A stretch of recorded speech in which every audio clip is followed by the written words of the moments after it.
Ashu sir is the co-founder of Planet, India's largest live digital CME and doctor-generated medical content platform. His primary area of work is to empower doctors with progressive tools and services to deliver a quality patient care that is accessible, affordable, and equitable. One of the top health tech leaders in India, he has also worked with healthcare entities across the globe to help them digitally transform their business. Before founding Planet, he worked extensively in the business technology, data analytics, and transformation space, enabling businesses to leverage data and processes to create sustainable growth. His entrepreneurial ethos is emboldened by top-notch education from some of the best universities in the world. He has a dual degree in business economics and finance from NYU Stern School of Business, New York. He has completed the Stanford Seed Transformation Program from the renowned Stanford University Graduate School of Business. He is also involved in philanthropic work, which includes his work with Bimla Devi Arogya Foundation, a foundation started in memory of his grandmother in promoting free healthcare services to the needy and rural population of India. With this very brief intro, I'd like to invite the co-founder of Planet, Ashu sir, to speak on the topic telehealth. Over to you, sir. Thank you so much, Dr. Venkatesh. It's a pleasure to be here, and thank you so much for having me. I hope my slides are up and you guys can see them.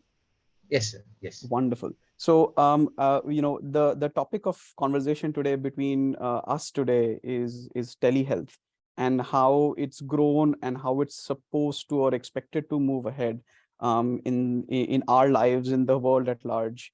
And I intend to take a very brief amount of time to go over what's going on and what we think and see our trends of what the world will see moving ahead.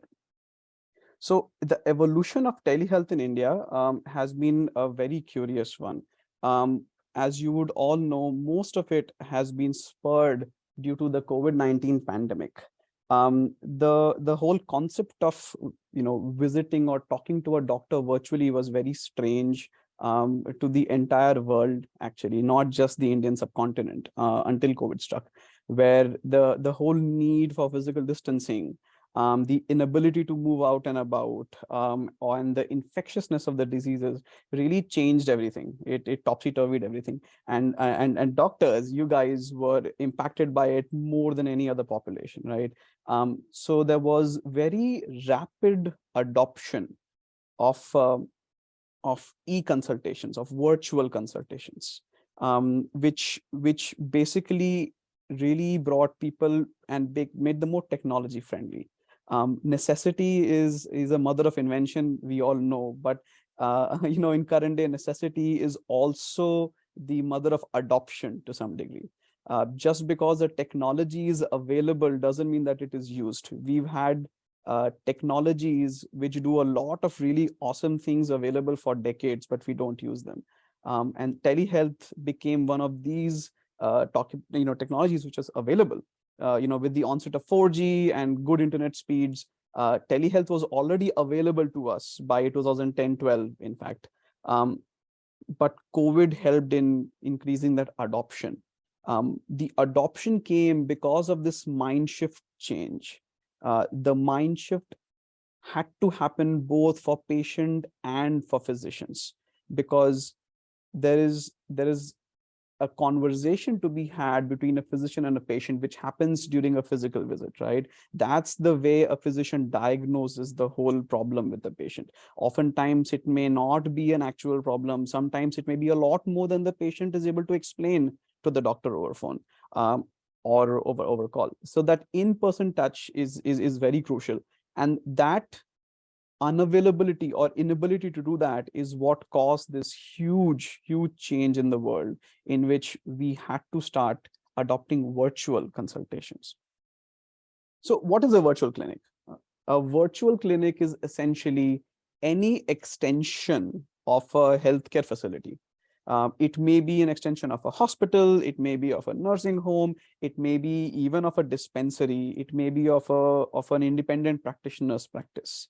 And the extension is a very futuristic step, actually, right?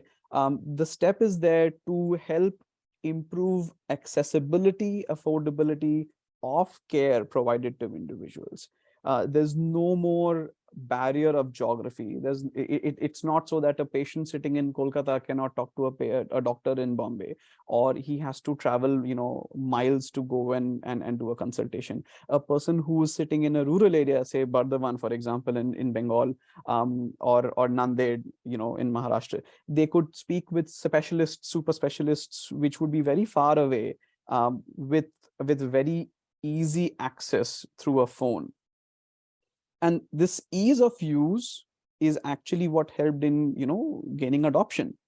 And adoption really came quickly, right? To take some statistics which are quite fascinating. By 2021, it was estimated that almost 37% of all adults had actually had a telemedicine experience. E-Sanjeevani, which is the Government of India portal, suggests that they've done 170,000 teleconsultations just in the month of March last year. These are staggering numbers, right? The interesting thing also is that the population which is using telemedicine is not just the younger crowds, right? The percentage of people who use telemedicine between the ages of 18 to 29 is much smaller. And adults who are above 29 to around 65 years of age were a lot more open and a lot more frequent with the use of telemedicine. And that really helped. It is what kept the world moving during the time of COVID, and it saved gazillions of lives, to say the least. But at the same time, it has changed healthcare almost always and forever. We are not just limited by the need to travel anymore, and it's both the physician and the patient who understands this. But what we need to keep in mind is that it's not always the solution to a medical consultation. Telemedicine is great. Telehealth is not just limited to virtual consultations or virtual clinics. It has a much wider scope in the world, and stakeholders across the value chain are using it.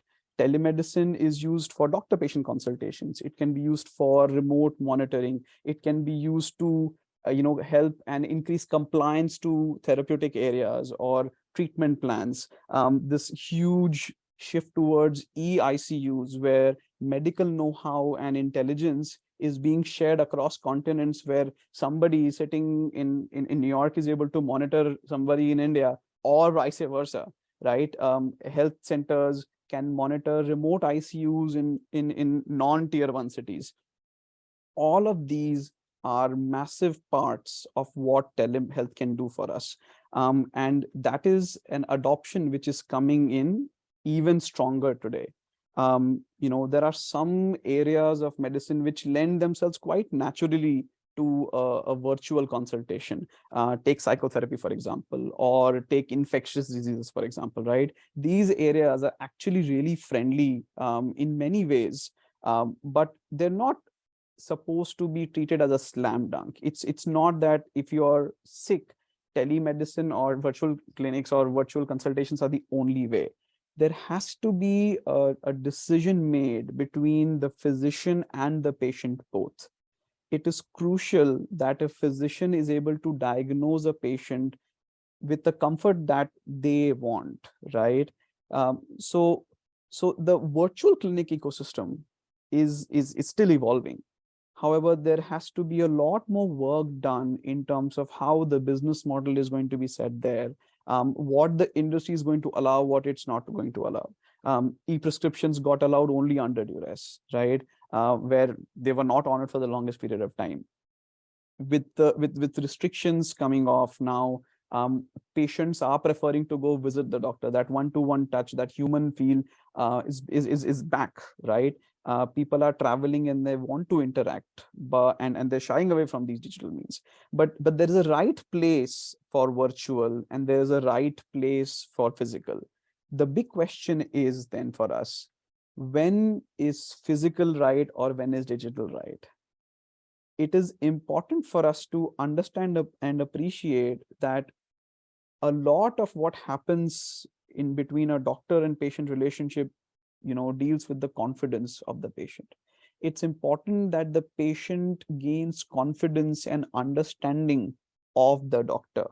It can be quite simple to discount opinions over virtual calls because they're very easy to come by, right? In a matter of a day, you can have 6, 7 consultations with doctors across the country, but that's not the right way.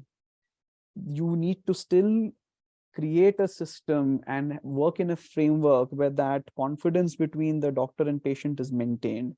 A patient appreciates and values the experience the doctor has and understands that the consultation will be very similar, if not almost the same to the physical.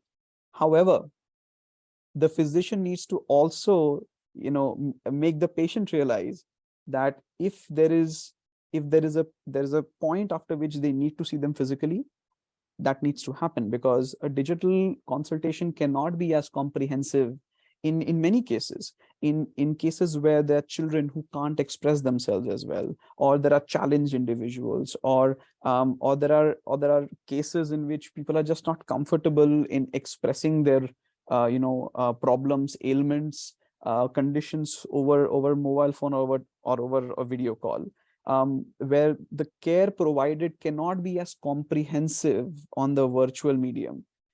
These situations need to still be covered with digital. Virtual clinics and telehealth cannot be a substitute. It needs to work in tandem. Uh, it needs to be incorporated within the regular practice of a doctor, of a hospital, or of a clinic, right? The normal day needs to have this inflow. You can have some patients which are either follow-ups, or just showing you reports, which can happen very easily on a digital medium, saving time both for the physician and for the patient.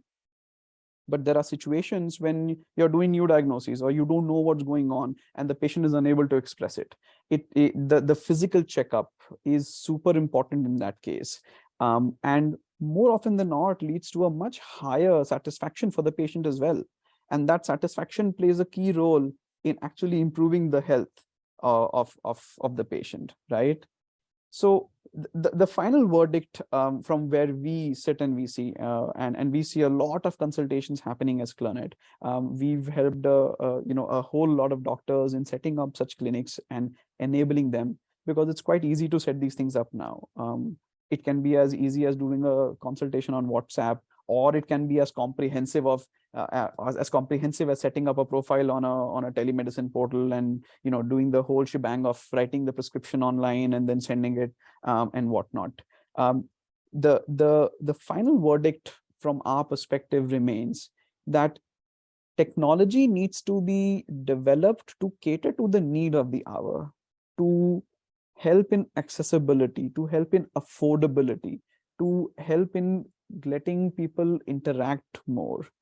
But it is important to keep the human aspect intact. The humanization of the whole experience is super critical, so that the healthcare outcome which comes out of it remains positive, it remains encouraging, and it works towards the betterment of society as a whole. We need to build on this technology, on the processes around telehealth and telemedicine, to make sure that assurance and correctness of treatment is not compromised on as much. As I was telling you, there are a lot of initiatives besides e-consultations which have gone and done a lot, right? For example, the glucose monitoring patches that we were just hearing about. They've gone a large distance. Still little bit unaffordable for majority of the population, but we're getting there, where wearables are able to help us in remote monitoring patients much more, where digital therapeutics, a really nice and upcoming area, is able to help patients remain more compliant with their treatment plans, not forget taking medicines on time, or to nudge them to live a healthier lifestyle and whatnot. And then this combined effort, where we're now at a balance, right? Where online is leveraged at the right places, but offline consultations are there to instill confidence, to bring about more assurance to bring about strength in the system remains intact. That is how we would go about and getting a return on this health, on encashing on this telehealth opportunity properly. And that is how adoption will go in the right direction. uh, we should all keep in mind a virtual consultation is not 100% substitute for a physical consultation. The touch and feel remains very critical and should not be compromised upon unless and until the doctor and the patient are both comfortable with that journey. And when that comfort comes, and as and when this ecosystem evolves further, I am sure we're going to see a lot more technology playing a role in which it's going to help doctors make their lives easier, where they're able to cater to more patients and provide better health outcomes. And patients are able to consume these services of physicians, of allied workers, and improve upon their health to do better living, and to be healthier individuals. That's more or less it from me. I would be happy to take questions now if there are any. A quick word of thank you to the entire organizing committee here for inviting me. It's been a pleasure, and I look forward to the questions. Thank you very much.